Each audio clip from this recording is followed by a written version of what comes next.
जय हिंद दोस्तों स्वागत है आपका आपके अपने YouTube चैनल ज्ञानदेव होस्ट में। और इस वीडियो में मैं आपको बताने वाला हूं Madhya Pradesh police constable syllabus 2021 के बारे में, और साथ ही मैं आपको इसके एग्जाम पैटर्न के बारे में भी पूरी जानकारी देने वाला हूं। और मैं आपको बता दूं कि अभी जानकारी आप एग्जाम पैटर्न एंड सिलेबस के बारे में जानोगे, इसके अलावा फिजिकल एलिजिबिलिटी क्राइटेरिया के बारे में जानोगे। ये जानकारी पूरी तरीके से ऑफिशियल होगी, क्योंकि जैसा कि आप सब जानते हो कि आज 26 दिसंबर 2020 को एमपी पुलिस ने आपका डिटेल्ड रूल बुक जारी कर दिया है। इसके पहले आपने जितनी भी सिलेबस की वीडियो देखी वो आपकी एक्सपेक्टेड सिलेबस की वीडियो थी, या फिर जो आपकी प्रीवियस भर्ती हुई थी उसके अकॉर्डिंग आपको सिलेबस एंड एग्जाम पैटर्न की जानकारी दी गई थी। बट अभी जो जानकारी आप जानोगे ये पूरी तरीके से ऑफिशियल होगी। और अब जो आपके फॉर्म फिलअप किए जाएंगे वो आपके 31 दिसंबर 2020 से स्टार्ट होकर के 14 जनवरी 2021 तक फिलअप किए जाएंगे, क्योंकि मैंने ऑलरेडी इसके एलिजिबिलिटी क्राइटेरिया के बारे में वीडियो बना दी है, जो कि अभी रिसेंटली आपकी रूल बुक जारी हुई है उसके अकॉर्डिंग। अब चलिए बात करते हैं आपके सिलेबस एंड एग्जाम पैटर्न के बारे में। अब दोस्तों मैं आपको बताना चाहूंगा अनअकैडमी के बारे में, जो कि इंडिया का लार्जेस्ट लर्निंग प्लेटफॉर्म है। और यहाँ पर दोस्तों आप अनअकैडमी को ज्वाइन करके इसके प्लस फीचर्स का फायदा उठा सकते हो, जिसमें कि आपको लाइव क्लासेस दी जाएगी इंडिया के टॉप एंड बेस्ट एजुकेटर के माध्यम से घर बैठे। Unlimited access to all courses मिलेगा। और जो आप यहाँ पर अन्य फीचर देख पा रहे हो, इन सभी फीचर्स का फायदा आपको अनअकैडमी प्लस के साथ मिल जाएगा। तो अगर आपको अनअकैडमी को ज्वाइन करना है तो आप मेरे कोड ज्ञानदेव होस्ट का इस्तेमाल कर लीजिए। इसको इस्तेमाल करने पर आपको तुरंत 10% की छूट मिल जाएगी। इसी के साथ दोस्तों मैं आपको बता दूं कि अनअकैडमी यहां पर लेकर के आया है पैंथर बैच, जो कि एनडीए बैच कोर्स है फॉर 2021। इसमें यहां पर जो आपकी क्लासेस रहेगी वो आपकी 90 डेज की होने वाली है, जो कि 29 दिसंबर 2020 से स्टार्ट होकर के 30 मार्च 2021 तक चलने वाली है। और आपको इन बेस्ट एजुकेटर के माध्यम से सब्जेक्ट वाइज प्रिपरेशन कराई जाएगी। इसी के साथ दोस्तों यहाँ पर अनअकैडमी आपके लिए अचीवर्स बैच भी लेकर के आया है, जिसमें कि NDA complete batch course for 2021।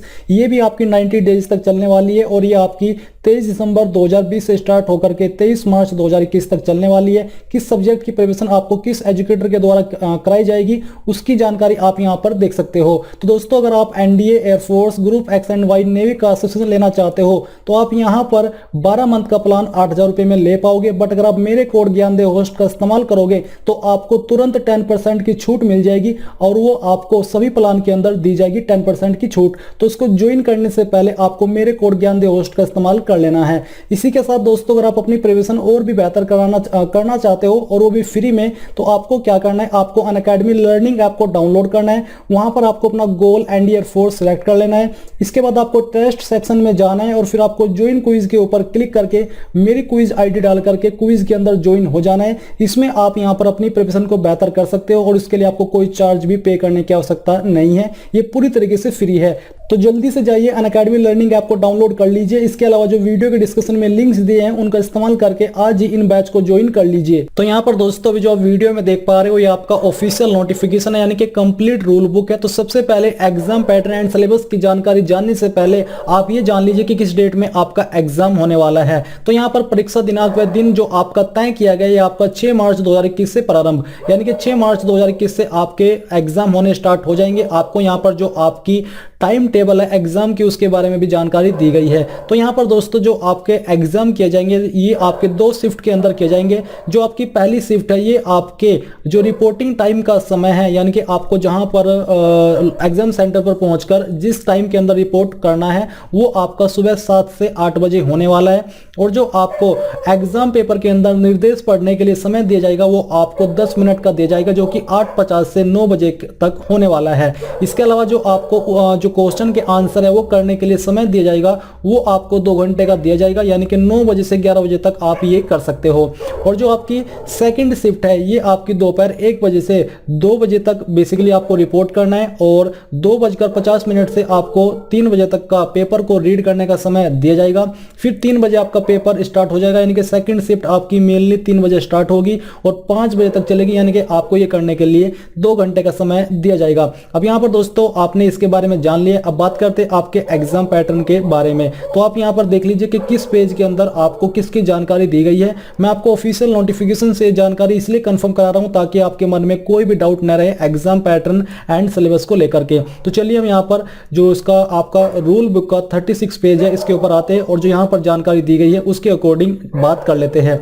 तो यहाँ पर थोड़ा सा आपको वेट करना है। तो चलिए हम यहाँ पर 36 पेज पर आ चुके हैं। तो यहाँ पर दोस्तों एग्जाम पैटर्न के बारे में बात करने से पहले आप जान लीजिए कि जो आपकी एग्जाम की लोकेशन है वो क्या होने वाली है, क्योंकि जो अन्य स्टेट के कैंडिडेट इसमें अप्लाई करेंगे उनका यही सवाल होगा कि सर एग्जाम कहाँ होगा। तो यहाँ पर दोस्तों चाहे आप कहीं से भी इसमें अप्लाई करें तो आपका जो एग्जाम सेंटर है वो आपका इन्हीं लोकेशन या फिर इन्हीं डिस्ट्रिक्ट के अंदर होने वाला है, जिन डिस्ट्रिक्ट के नाम आप यहाँ पर देख सकते हो ऑनलाइन परीक्षा केंद्र।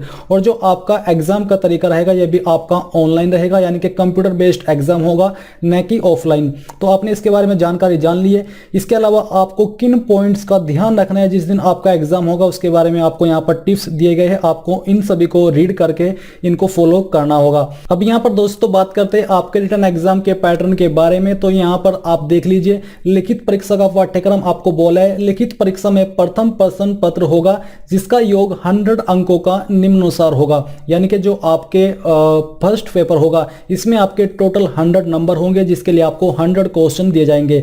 सभी प्रश्न मध्य प्रदेश माध्यमिक शिक्षा मंडल की 8वीं कक्षा के स्तर के होंगे, यानी कि जो आपके क्वेश्चन का लेवल है वो आपका 8वीं के लेवल का होने वाला है। यानी कि जैसे क्वेश्चन 8वीं कक्षा में आते हैं उस लेवल के क्वेश्चन आपके इस एग्जाम के अंदर आने वाले हैं। इसमें जो आपके सब्जेक्ट इंक्लूड किए गए हैं वह आपका सामान्य ज्ञान एवं तार्किक ज्ञान, बौद्धिक क्षमता एंड मानसिक अभिरुचि जिसके लिए आपको 30 नंबर दिए जाएंगे, और विज्ञान एवं सरल अंकगणित इसके लिए आपको 30 नंबर दिए जाएंगे। सेम जानकारी मैं यहाँ पर आपको इंग्लिश में बताता हूँ क्योंकि मे भी आप इनको सही से नहीं समझ पाए होंगे। तो जो आपका फर्स्ट सब्जेक्ट है यह आपका जनरल नॉलेज एंड रीजनिंग जिसके लिए आपको 40 मार्क्स दिए जाएंगे। Intellectual ability and mental ability इसके लिए आपको 30 नंबर दिए जाएंगे।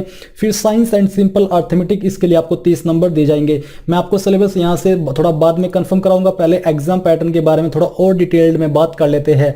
इसके अलावा उक्त प्रश्न पत्र के आरक्षक यानी कि कांस्टेबल रेडियो पदों के लिए पात्र एवं इच्छुक आवेदकों को उपरोक्त दर्शित प्रश्न पत्र के साथ साथ द्वितीय प्रश्न पत्र के रूप में 100 अंकों का एक तकनीकी प्रश्न पत्र भी परीक्षा देनी होगी।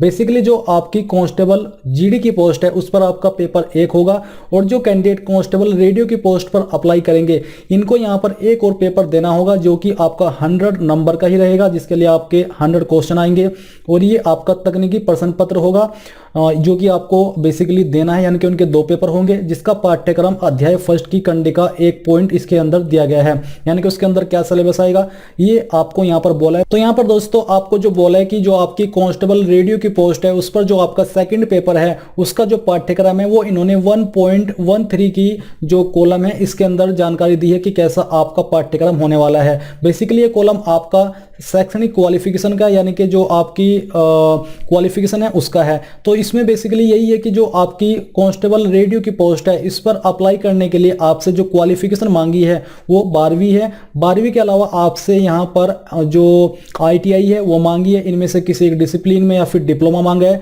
तो बेसिकली इसका मतलब यही होता है कि जो आपके कांस्टेबल रेडियो की पोस्ट पर सेकंड पेपर है और उसमें जो आपके 100 क्वेश्चन होंगे वो आपके डिसिप्लिन रिलेटेड होंगे, यानी कि आपकी जो भी क्वालिफिकेशन के माध्यम से इनमें से किसी एक डिसिप्लिन में आप अप्लाई कर रहे हो उसी डिसिप्लिन के जो आपके क्वेश्चन है वो एग्जाम के अंदर आएंगे। मान लीजिए आपने अप्लाई किया है 12वीं प्लस ITI जो कि आपने इलेक्ट्रॉनिक मैकेनिक के अंदर की है, तो जो आपके 100 क्वेश्चन आएंगे वो आपके इलेक्ट्रॉनिक मैकेनिक ट्रेड से रिलेटेड होने वाले हैं। तो आप आई होप समझ गए होंगे कि किस तरह के क्वेश्चन आपके कांस्टेबल रेडियो की पोस्ट पर पेपर 2 में आने वाले हैं। बेसिकली आपके ट्रेड रिलेटेड या फिर discipline related 100 question constable GD की पोस्ट पर सेकंड पेपर में आने वाले हैं। तो ये आपने यहां से क्लियर कर लिया है। अब बात करते हैं आपके फिजिकल एलिजिबिलिटी के बारे में। तो चलिए इसके बारे में बात कर लेते हैं, इसके बाद फिर यहां पर सिलेबस के बारे में बात करेंगे। तो यहां पर दोस्तों जो आपकी कांस्टेबल जीडी की पोस्ट है और जो आपकी कैटेगरी है अनारक्षित अनुसूचित जाति एवं अन्य पिछड़ा वर्ग,